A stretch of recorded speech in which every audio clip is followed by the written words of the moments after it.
Bienvenue dans ce nouvel épisode de Tout est déjà là, le podcast qui tisse des ponts entre spiritualité et entrepreneuriat. Aujourd'hui, on va parler d'organisation d'événements, des cercles créatifs, des formations, des ateliers, des cercles de parole, des retraites. Tu en as peut-être déjà organisé ou tu rêves d'en organiser à ton tour, mais tu te demandes sûrement par où commencer, comment anticiper tout ce qu'il y a à faire sans t'épuiser, comment créer aussi un événement qui soit à ton image et qui puisse vraiment plaire aux personnes qui vont participer. Dans cet épisode, je te partage ma méthode issue de plus de 10 ans d'expérience dans l'organisation d'événements, notamment des ateliers, des retraites et des formations. Aujourd'hui, on va parler de ton intention, qui est vraiment la base de tout événement aligné. On va parler de la structure avec des repères concrets pour planifier ton contenu, ton budget et ton lieu. On va voir la préparation, c'est-à-dire la communication en amont, les partenariats, la logistique. Et enfin, quelques clés vraiment de réussite qui vont te permettre d'anticiper certaines choses. Pense à t'abonner à ce podcast, à laisser un commentaire sous la vidéo YouTube ou 5 étoiles sur ta plateforme d'écoute préférée. Comme tu le sais, moi, ça me permet de grandir avec ce podcast et aussi d'être plus visible. Et toi, ça te permet de recevoir une alerte à chaque fois qu'un nouvel épisode sort le jeudi. Alors, revenons-en à nos événements. L'intention, c'est vraiment ta boussole de ton événement. Avant même de se dire comment, où, il faut penser au pourquoi. Ton intention, c'est vraiment le fil rouge, le fil invisible qui va relier tout ce que tu vas mettre en place pour cet événement et qui va vraiment colorer toutes les décisions que tu vas prendre. Le thème, le lieu, les intervenants, la communication, l'accueil, tout ça, ça va être déterminé par ton pourquoi, ton intention. Donc, pose-toi ces questions. Qu'est-ce que tu veux faire vivre aux participantes et aux participants? Quelle transformation tu veux peut-être initier chez elles? Ça peut être un changement d'habitude, ça peut être une découverte dans la pratique, ça peut être juste un moment de vie. Quelle énergie aussi tu veux transmettre? Est-ce que c'est par exemple la douceur, l'ancrage, l'expansion, la joie? Pense à tout cela, ça va vraiment colorer ton intention et écris-les noir sur blanc. Par exemple, si ton intention c'est d'initier les personnes à la pratique des pranayama, ton événement il va être structuré autour de ce thème. Donc, c'est important, par exemple, de prévoir l'explication de la posture physique nécessaire pour pratiquer les pranayama, mais aussi de la posture mentale et spirituelle. Les mouvements préparatoires à la pratique des pranayama. Peut-être aussi des postures, des asanas qui vont permettre de ressentir l'effet des pranayama dans les asanas. Selon la durée aussi que tu as sur ton atelier, tu vas peut-être vouloir aborder la philosophie du prana dans la spiritualité hindouiste, ou tu vas peut-être aussi vouloir parler du rôle du système nerveux par rapport à la respiration. Donc, c'est le temps on va le voir ensuite, mais le temps va déterminer ce que tu peux aborder, mais toi, déjà en amont, dans ton intention, liste tout ce que tu veux aborder et tous les thèmes annexes. Donc, comme on l'a vu là, vraiment le centre, si on reprend mon exemple, c'est la pratique des pranayama. Donc, tout ce qui est autour de la pratique des pranayama. Mais ensuite, est-ce que tu vas vouloir parler spiritualité, anatomie ou d'autres concepts qui sont peut-être liés à ta lignée? C'est important de les lister parce que ça va clarifier pour toi ton intention. Si tu recherches des idées de thèmes ou d'inspiration, j'ai un épisode pépite pour toi qui est l'épisode 27 qui s'appelle 25 thèmes pour créer des séquences de yoga. Je t'invite vraiment à aller l'écouter. C'est une mine d'or d'idées et peut-être même qu'à partir de ces idées, toi-même, tu vas en trouver d'autres. Donc, n'hésite pas à aller écouter cet épisode 27 du podcast. Donc là, on a posé l'intention. Tu as répondu à ces questions noir sur blanc. Tu es au clair sur tout ce que tu veux faire vivre, ce que toi, tu veux transmettre, pourquoi tu veux organiser cet événement. Donc maintenant, il faut passer du rêve au concret. Donc, on passe vraiment dans la matière. La structure, elle va devoir être claire et fluide. Ça va être super important. Tu vas comprendre pourquoi. En accompagnement individuel, on déroule plein d'étapes clés qui sont vraiment indispensables pour structurer l'organisation d'un événement. Là, je vais t'en partager 6. Donc, la première, c'est la durée et le rythme. Est-ce que c'est sur une journée, un week-end, 3 jours ou plus? Prends en compte le calendrier. Est-ce que tu veux que ça se passe sur un week-end avec un jour férié, donc des ponts?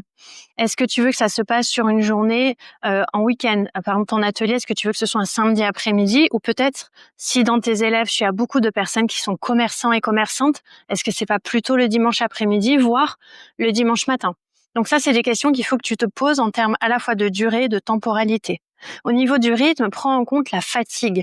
Si tu organises une formation ou un événement un peu long, comme une retraite sur une semaine, prends en compte les aléas, les temps d'intégration, les temps d'échange, en fait, pour que ce soit vraiment fluide et agréable pour les participants, qu'il n'y ait pas de moments de trop ou de creux. Par exemple, dans les formations, on sait qu'au niveau de la pédagogie, il y a des jours qui sont qui sont vraiment beaucoup plus difficiles pour assimiler et apprendre.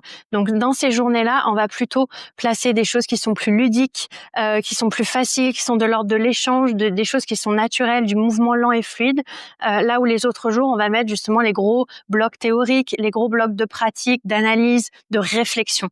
Donc tout ça, il faut que tu te renseignes et que tu prennes en compte aussi la physiologie et la possibilité pour les personnes. Si tu mets des journées trop chargées, parfois on veut être trop généreuse et généreux, les personnes, elles vont pas avoir le temps d'assimiler, de profiter vraiment. Donc prévois des temps de pause, des temps de réflexion et d'échange. Il faut que ton contenu soit donc clair et équilibré. C'est le deuxième point que je voulais partager avec toi. Donc, comme je l'évoquais, trop de théorie, ça fatigue. Trop de pratique, ça épuise aussi. Il faut que tu trouves un équilibre entre les deux pour que les personnes puissent vraiment avoir cette sensation de recevoir des informations, mais aussi de bouger le corps. Donc, de pas être immobile tout le temps, mais aussi de ne pas être en mouvement tout le temps. Dans mes retraites et mes formations, les théories et les pratiques, ces deux blocs, ils font écho l'un à l'autre. On aborde quelque chose, par exemple, en théorie. Donc, le mental, le cœur accueillent des informations et on les fait bouger dans le corps pour vraiment comprendre. Ou inversement, on va bouger et ensuite on va aller explorer ce qui s'est passé dans le mouvement. Ce qu'on fait beaucoup, par exemple, dans Mouvement vers soi, la formation 60 heures Yang du Yin Yoga. Il y a énormément de pratiques, dont la danse du dragon, la graine dorée dans cette formation. Et en fait, il y a vraiment un échange entre les deux pour à la fois incarner, pratiquer, mais aussi comprendre et analyser. Et tout ça est fait avec vraiment la volonté que ce soit clair et équilibré et donc fluide pour les personnes. Pense à noter tout noir sur blanc. Ça peut sembler bizarre parfois, mais en fait, si tu notes tout noir sur blanc, ça va éviter les oublis et ça va aussi te permettre d'avoir une archive sur ce que tu as proposé, par exemple, à l'atelier précédent ou à la retraite précédente. Et surtout, pense à mettre tes notes pendant l'événement à jour. Moi, tous les soirs ou tous les matins, je prends un temps pour mettre à jour les éléments du jour J ou de la veille parce qu'en fait, en faisant ça, je me rends compte que sur le papier, on note des choses. Moi, maintenant, ça va faire depuis 2012 que j'enseigne. Et souvent, j'ai mon fil vraiment conducteur sur cette roadmap, mais je vais m'adapter au groupe et aux personnes présentes. C'est hyper important pour moi. Donc, je ne vais pas, en fait, maintenir quelque chose si je sens que c'est pas en accord avec le cercle. Par exemple, il y a des cercles qui apprennent très vite, qui vont très vite. Je vais peut-être rajouter des choses pour aller voir d'autres concepts, ouvrir d'autres portes vers d'autres pratiques, aller plus loin dans le pranayama. Mais j'ai eu des groupes, par exemple pendant le Covid, où assimiler était vraiment intense. Il y avait besoin de lenteur et de douceur par rapport au contexte global. Et là, en fait, je savais quelles informations étaient socles pour la formation et devaient être délivrées, mais je l'ai fait d'une façon différente pour vraiment permettre que les personnes reçoivent, assimilent et puissent ensuite transmettre à leur tour. Je m'adapte vraiment aux personnes et le fait que ce soit écrit noir sur blanc, ça me permet vraiment de bouger des blocs, d'annoter, de rajouter, de savoir ce qui était prévu. Et surtout, si je bouge un bloc, me dire, là, j'ai mis ce bloc-là aujourd'hui finalement pour telle ou telle raison. Ce bloc-là, en fait, du coup, il va falloir que je déplace. Pense à mettre vraiment tes notes à jour. C'est un conseil. Le troisième point que je voulais partager avec toi, le budget et la tarification, le nerf de la guerre. Soyons honnêtes, on a beau vouloir partager avant tout, aller vers l'autre, etc. Il faut qu'on s'assure aussi qu'on rentre dans nos frais et bien sûr, qu'on gagne notre vie sur ce temps-là. Donc, ce que je vais t'inviter à faire en premier, c'est de lister tous les coûts qui te sont liés à toi directement. Par exemple, si tu sais déjà quel est le lieu, les frais kilométriques. Si tu sais combien de pratiques tu veux faire par jour, le forfait que tu vas appliquer soit sur l'ensemble de la retraite ou de l'atelier, soit un taux horaire. Je te déconseille le taux horaire. Ça gonfle énormément les tarifs, ça rend pas accessible les choses et surtout c'est pas réaliste parce que en fait le taux horaire en général il comprend un moment de déplacement avant et après, mais aussi le moment où tu as conçu la séquence. Dans les retraites par exemple ou les ateliers, une fois que tu es sur place, t'as plus d'aller-retour pendant la demi-journée, la journée ou les 3 jours. Donc, tu peux vraiment faire un forfait qui soit plus accessible pour les personnes, mais qui soit tout aussi réaliste pour toi. Et c'est aussi le moment où moi, je vais définir le budget minimum. C'est-à-dire, pour cette retraite-là, mon revenu minimum doit être tant. Et donc, quand je connais le lieu et mes charges, je sais le nombre de participants minimum qu'il me faut pour cette retraite-là. Et là aussi, c'est très important parce qu'en fait, ça permet de pas démarrer une retraite en étant déficitaire et ça permet de savoir à partir d'un moment quand tu es tranquille. C'est-à-dire que si tu as prévu une retraite et qu'il te faut 4 personnes minimum, quand tu arrives à 4, déjà, tu sais que tu es bien. T'es dans ton truc minimum. Maintenant, tout ce que tu commandes et tout ce que tu vas communiquer et toutes les personnes qui vont venir, c'est quelque chose qui va te permettre d'avoir un revenu qui va être plus confortable. Donc, c'est vraiment important d'avoir cette information-là. Crée vraiment une marge aussi pour les imprévus. Crois-moi, ça peut arriver. On avait organisé une retraite dans un lieu avec une cuisine et quand on est arrivé sur place, on s'est rendu compte qu'il n'y avait plus de matériel dans la cuisine. Il y avait eu un mariage la veille et en fait, les personnes qui sont venues cuisiner ont tout embarqué. Donc, plus de plats, plus de couverts, rien. Donc, on est allé acheter tout ça. Donc, il faut prévoir un budget pour les imprévus et que ce budget-là ne rogne pas sur ton revenu ou pas trop, en tout cas, sur ton revenu. N'oublie pas aussi la TVA en fonction de ton statut et ce à quoi tu es soumis. Les frais bancaires, par exemple, moi, je sais que pour le paiement en ligne, Stripe me prend un pourcentage. Donc là, à partir de janvier 2026, normalement, je vais pouvoir passer sur un truc sans frais parce que à date, j'ai toujours pris ces frais à ma charge. Et au bout de 10 ans, quand je vois ce que ça leur a rapporté, j'avoue que c'est de l'argent que je préfère encaisser moi personnellement plutôt que de les donner à Stripe, même si c'est une super solution, c'est fluide, c'est sécurisé. Et voilà, aujourd'hui, j'ai peut-être trouvé une autre solution qui va me permettre de pas avoir de frais. Mais il faut que tu prennes ça en compte aussi, parce que ça peut représenter une certaine somme aussi à la fin avec le nombre de participants. Et il y a un autre frais que tu dois absolument pas oublier, c'est la cuisine. Je l'ai évoqué juste avant, mais tu vas devoir rémunérer un ou une cuisinière, un cuisinier, peut-être payer les courses. Alors des fois, c'est un forfait tout compris avec la personne. Parfois, tu payes la personne et les courses. Donc vraiment, prends aussi ce poste-là en compte parce qu'il est aussi important en général en volume que l'hébergement. Une fois que tu auras trouvé le lieu, tout ça, il va falloir, c'est des chiffres qui vont bouger et que tu vas mettre à jour. Alors, pas ta rémunération minimum ou autre, mais ça va mettre à jour, par exemple, peut-être l'hébergement. Si tu as trouvé un lieu avec un forfait tout compris, c'est-à-dire que c'est toi qui gères les inscriptions, on te dit, voilà, c'est un lieu avec 12 couchages, clé en main, hop, vous louez pour 4 jours, vous êtes responsable de ça. Ben, toi, tu sais que tu as 12 couchages, donc potentiellement, il faudrait que tu arrives à accueillir 12 personnes. Tu vas répartir le prix entre 12. Je te conseille, bien évidemment, si c'est un lieu avec 12 couchages, de prévoir 10 dans ta rémunération. Si tu remplis ta retraite, tant mieux, mais c'est pas l'air du temps en ce moment et surtout, ça te donne une sécurité encore une fois. Prévois aussi les goodies. Moi, je sais que je suis très généreuse dans les retraites et les formations, donc il y a pas mal de choses que j'achète et que j'offre aux personnes qui viennent parce que je veux qu'il y ait des petites attentions, je veux qu'il y ait des choses qui restent aussi des objets qui repartent avec les personnes. C'est important dans ma transmission. Donc, prends ça en compte aussi dans ton budget, ta tarification. Et au regard de ça, tu vas savoir pour une chambre triple, double, simple, enfin selon ce que le lieu te permet, combien ça va coûter par personne. Le lieu, c'est hyper important. Le choix du lieu va tout influencer, je t'apprends sûrement rien, l'énergie, la logistique, la communication. Donc assure-toi que c'est un lieu dans lequel tu te sens bien. Donc si tu fais un cercle créatif dans une galerie, va dans la galerie avant. Assure-toi que le lieu est adapté et chauffé aussi, ça peut sembler anodin, mais parfois il y a des lieux qui sont pas chauffés. J'ai visité un jour un lieu pour une retraite de yoga. La salle où on m'avait dit c'est la salle qui est parfaite pour pratiquer. C'est vrai que sur les photos c'était le cas, elle était grande et tout. Il y avait pas de chauffage dedans et ma retraite se passait en octobre. Donc ça n'a pas été possible. Donc c'est plutôt un lieu que j'avais mis pour l'été. Donc, c'est important de vérifier ces choses-là. La sono, par exemple, le confort dans les salles de parties communes. Est-ce qu'il y a assez d'espace pour accueillir tout le monde confortablement? La taille de la cuisine. Est-ce qu'elle permet vraiment de cuisiner pour X personnes? Tout ça, c'est aussi des choses que je te partage de mon expérience, crois-moi.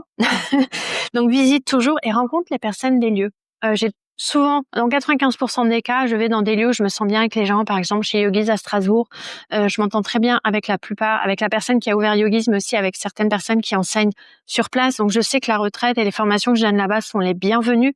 Je me déplace là-bas maintenant pour les formations courtes. Et je sais que, il y a des affiches, les gens en parlent. Quand je suis allée en 2022, j'ai fait une retraite dans le Morbihan.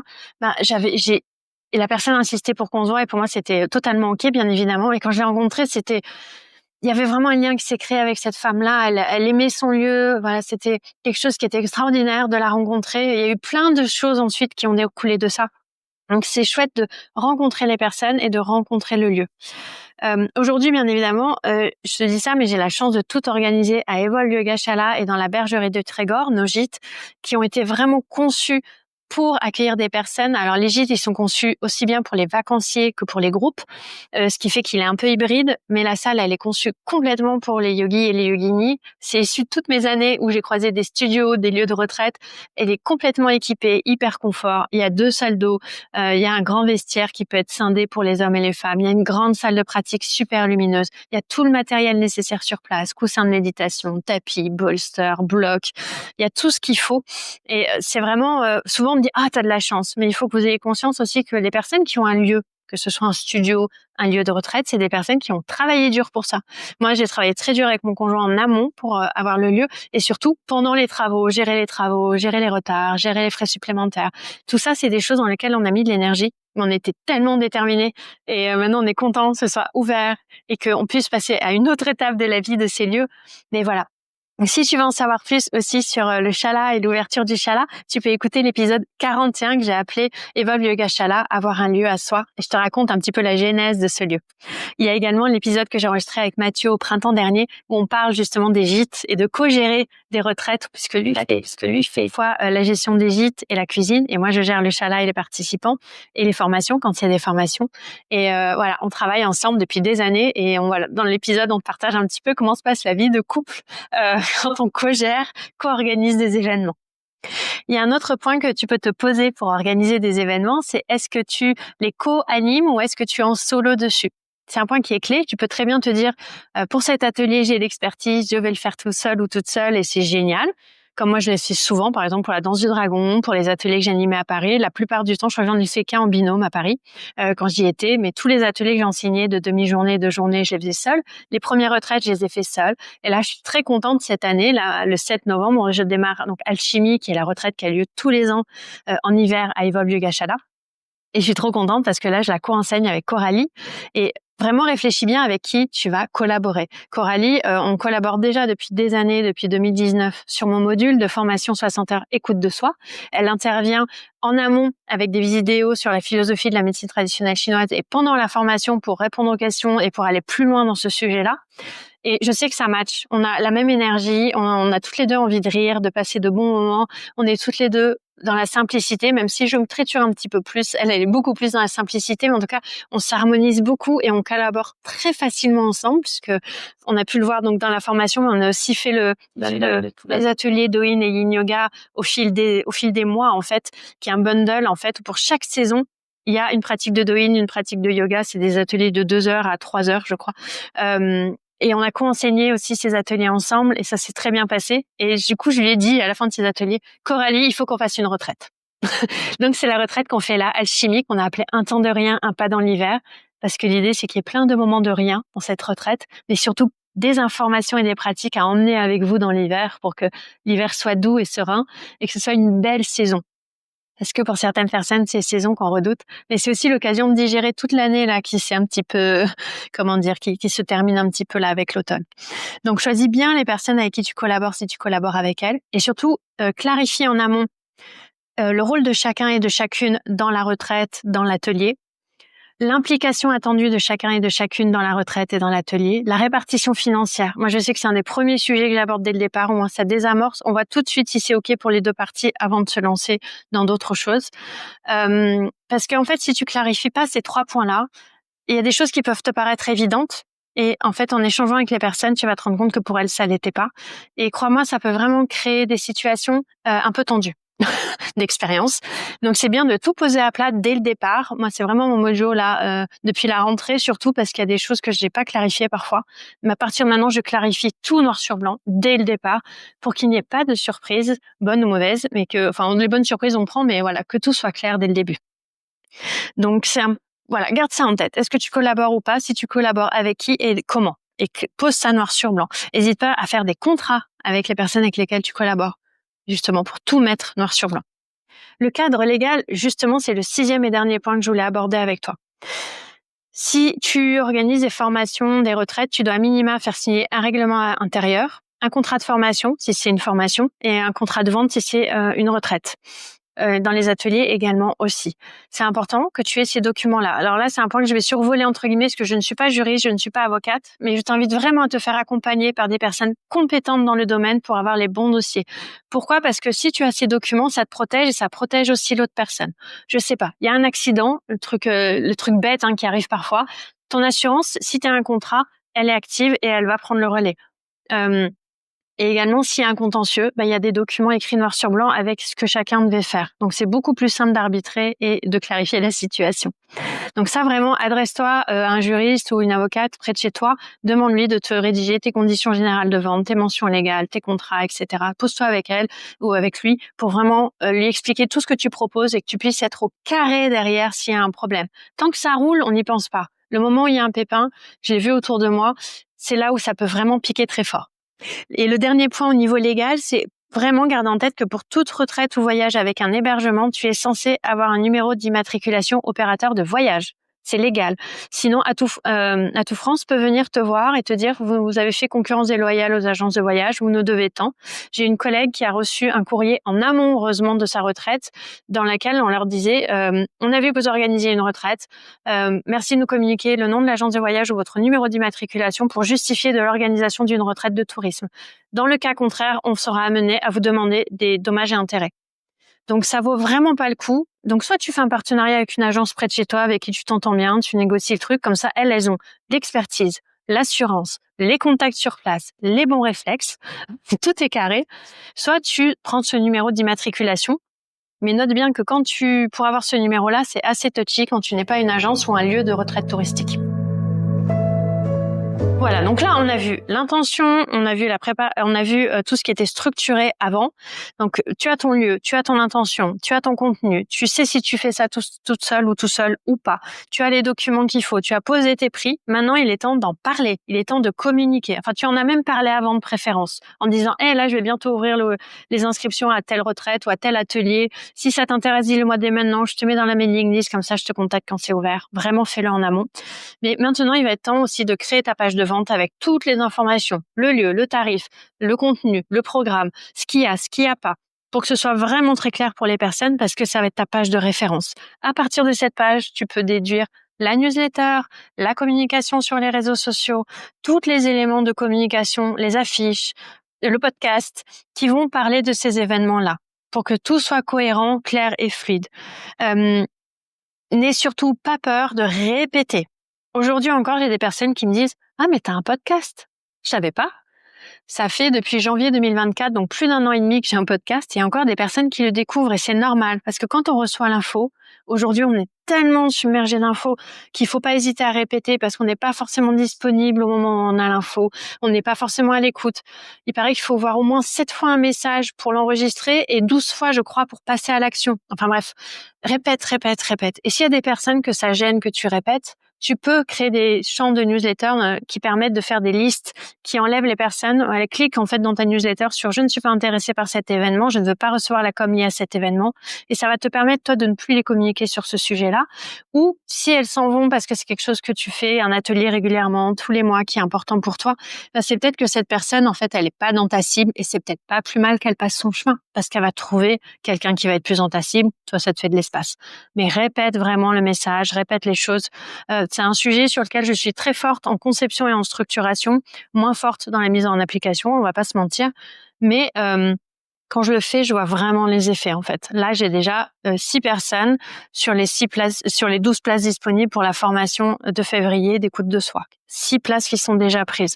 Donc d'ailleurs, si tu veux venir, pense à t'inscrire parce que j'ai régulièrement tous les 2-3 jours des demandes. Donc si tu es intéressé par la formation 60 heures en yin yoga écoute de soi, qui est vraiment le socle, le module 1 à faire en février prochain, du 14 au 20 février ici à Evolve le Gachala, contacte-moi. Ne traîne pas trop. Au moins qu'on échange, qu'on ait un premier échange pour s'assurer que ça va avec ton premier projet professionnel. Donc là, tu as vraiment vu ça. Et il y a une astuce aussi que tu peux mettre en place dans ta communication, c'est faire un petit cadeau, un petit freebie qui va permettre aux personnes qui ne te connaissent pas de faire connaissance avec toi un petit peu plus pour donner peut-être l'impulse du « Ah, tiens, ça me donne envie en fait. Donc ça peut être une petite méditation guidée de 5 minutes. Si tu fais un atelier autour des kochas, ça peut être un document qui reprend les points clés sur les kochas et qui dit pour aller plus loin, vraiment rejoignez-moi pour l'atelier qui a le telle date à telle heure, contactez-moi avec ton contact.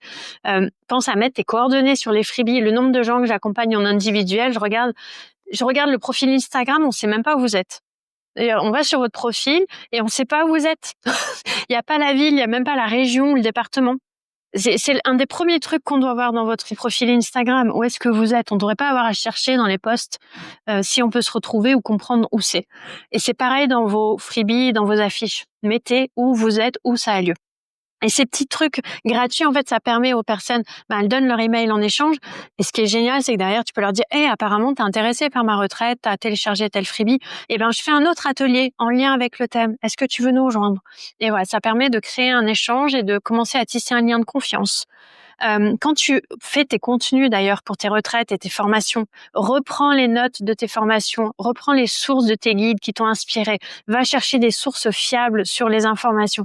Ne va pas uniquement dans le chat GPT sur Internet, surtout dans le milieu du yoga, du développement personnel, du coaching. Dis-toi que ChatGPT se base sur tout ce qui est disponible sur Internet, même ce qui est faux. Donc, si tu veux, par exemple, comme on le disait, aborder le thème du prana ou le thème du système nerveux, va chercher des sources sûres dans ces domaines-là. Ne va pas sur ChatGPT chercher qu'est-ce que c'est. Enfin, tu peux commencer à faire des recherches avec lui, mais assure-toi que c'est vrai ce qui est dit, que c'est pas des choses qui ont été prises sur des sites et qui sont pas du tout vraies par rapport au système nerveux ou au prana. Il y a tellement de choses qui courent. Vérifie tes sources, vérifie tes informations. L'expérience client, c'est super important. Donc, quand la personne elle est inscrite, envoie-lui un email de confirmation. Envoie un email. Moi, j'envoie toujours un email à J-2, 3 avant les retraites et les ateliers et J-2 mois pour les formations.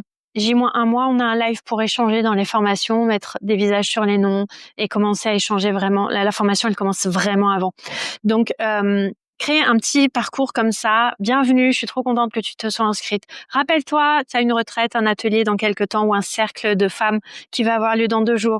N'oublie pas de prendre un châle si jamais tu es frileuse ou que tu as froid, peut-être des chaussons par rapport au lieu parce qu'on demande d'enlever les chaussures, d'amener tel ou tel objet. Voilà, c'est le moment aussi. Puis de dire, si tu as la moindre question, contacte-moi, que la personne sache que elle peut poser ses questions. Il y a aussi l'accueil, bien évidemment, sur site et ensuite le mail de suivi. S'il y a des choses dans un cercle créatif, s'il y a des artistes, des œuvres d'art qui ont été citées, que les personnes puissent ensuite les recevoir par email pour continuer un petit peu ce voyage-là, pour aller plus loin. S'il y a des livres, s'il y a des choses qui ont été nommées, de pouvoir aller plus loin.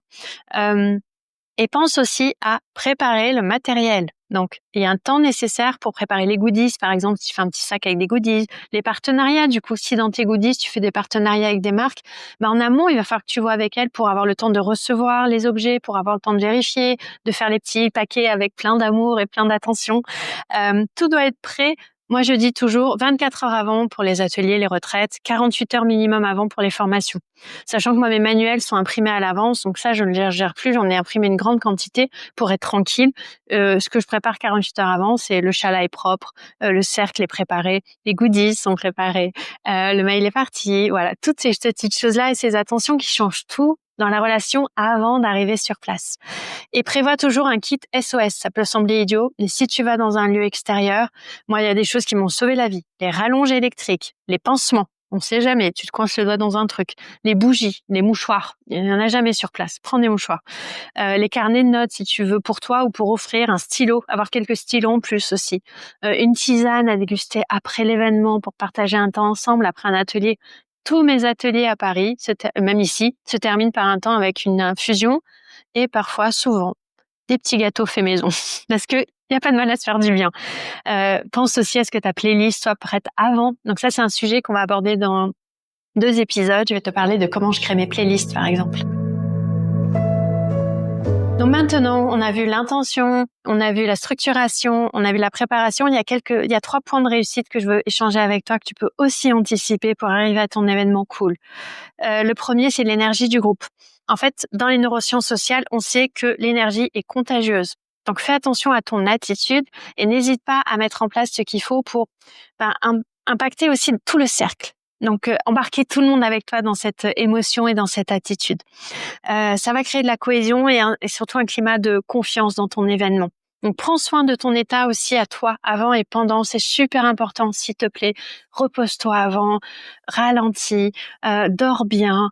Si tu sais que ta voix, comme la mienne, elle a toujours tendance à s'enrouer à la fin des formations, avant, je sais qu'il y a quelques petits comprimés que m'ont donné mes professeurs de yoga de la voix qui sont super efficaces pour préserver mes cordes vocales. Prends soin de toi. Moi je sais, quelques heures avant, par exemple demain après-midi, les personnes arrivent à 17h30. Quelques heures avant, j'ai prévu d'aller mettre les pieds dans le sable à la plage. Parce que je sais que ça me régénère, ça me donne un shot d'énergie. Et, on est tellement bien après. Voilà. Le deuxième point, c'est la flexibilité. Aucun événement ne se passe comme prévu. À plus ou moins grande envergure, je t'ai parlé tout à l'heure de l'épisode où tu arrives dans la cuisine, elle est très propre, très grande, très belle, mais il n'y a pas d'équipement. Donc voilà, c'est un truc, on a choisi, au début on était un peu en stress et puis on s'est dit, c'était mon conjoint déjà à l'époque qui faisait la cuisine, parce que tout le monde adore sa cuisine, et ben on s'est regardé, on a dit ok, banco. Donc pendant que toi tu déballes tes trucs, tu me fais la liste, moi je note de ce que tu as besoin, je file au Carrefour le plus proche et au centre commercial ou je sais pas quoi le plus proche et je vais chercher ce qui te manque. Et on a filé comme ça, lui il s'est installé, on avait une personne qui était là avec nous qui a installé elle la salle de pratique pendant que moi je prenais la voiture et j'allais faire les courses. Et c'est ok, tout s'est bien passé, on en a bien rigolé, on l'a raconté aux participants qui en ont bien réussi. Voilà, c'est super, il faut que ça devienne des souvenirs plutôt que des obstacles. Et surtout, quand tu le fais, adapte-toi sans te juger. Fais au mieux que tu peux. Si tu fais au mieux, tu ne peux pas te juger derrière. L'imprévu amène l'authenticité. C'est comme ça, les gens vont te voir en fait dans ta face la plus authentique, dans la façon dont tu t'es adapté à l'imprévu. La cohérence, c'est le dernier point que je voulais voir avec toi. Ton événement doit refléter ce que tu incarnes. Ton événement doit être cohérent avec tout ce que tu as annoncé avant aux participantes et aux participants. Donc, si tu parles de connexion intérieure, il faut qu'il y ait des moments d'introspection. Si tu es dans l'écoute active, il faut qu'il y ait des moments de silence. Sois cohérente et cohérent avec ce que tu proposes. Donc, on en revient à l'intention. Ton intention, elle doit être partout, dans tout ce que tu décides, le lieu, le tarif, la communication dans les emails dont je te parlais juste avant. Tout ça doit se refléter dedans. C'est déjà un voyage avant même d'arriver.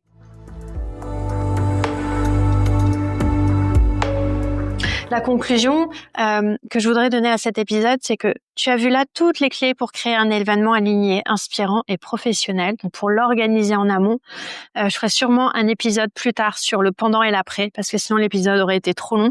Mais en tout cas là, tu as plein de clés pour organiser, réfléchir à un événement. Ne te jette pas à corps perdu dans un truc, la tête baissée. Prends le temps de réfléchir, prends le temps d'organiser. Plus tu prends le temps au départ, surtout si tu n'en as jamais fait, plus au moment où tu vas arriver à la date de l'événement, tu vas pouvoir te dire « je suis prête, je suis prêt, ça va être trop génial ». Plutôt que de te dire « oh, j'ai pas pensé à ça et tout ». Et encore une fois, si tu oublies quelque chose, c'est pas grave. C'est pas grave, tu vas trouver des solutions. Fais-toi confiance. Donc cet épisode, c'est vraiment une source d'inspiration. Tu te doutes bien qu'il va falloir adapter à ta personnalité, à ton fonctionnement, à ton événement. Donc vraiment, n'hésite pas du tout. Cette liste est non exhaustive. Adapte-la à tes besoins et à tes expériences aussi sur les prochains événements. Souviens-toi, tout commence par ton intention. Structure avec clarté, précision et soin. Et surtout, reste bien fluide et présente le jour J aux personnes qui sont là, à ce qui se passe, au changement d'humeur et d'énergie. Et surtout, c'est vraiment le mot de la fin, prends du plaisir dans ce que tu proposes et ce que tu fais. Comme on l'a vu, ça influence tout. Si tu prends du plaisir, tout le monde va prendre du plaisir. Chaque événement est vraiment une aventure humaine. C'est une graine d'expérience que tu sèmes sur ton parcours, mais aussi sur le parcours des personnes qui participent à cet événement. Partage-moi en commentaire peut-être tes anecdotes d'événements que tu as organisés, ce qui te reste de cet épisode, ce qui t'inspire. Tu peux le faire en commentaire sous la vidéo, tu peux m'envoyer un email si tu le souhaites. Je suis toujours contente de vous lire et surtout de vous répondre personnellement. Soutenons-nous, échangeons sur nos expériences respectives. On n'est pas seul, tu n'es pas seul. On se retrouve la semaine prochaine pour un épisode intitulé Inspiration et plagiat. Respecter les limites. Encore une fois, je vais mettre les deux pieds dans le plat. D'ici là, prends bien soin de toi et surtout n'oublie pas, tout est déjà là.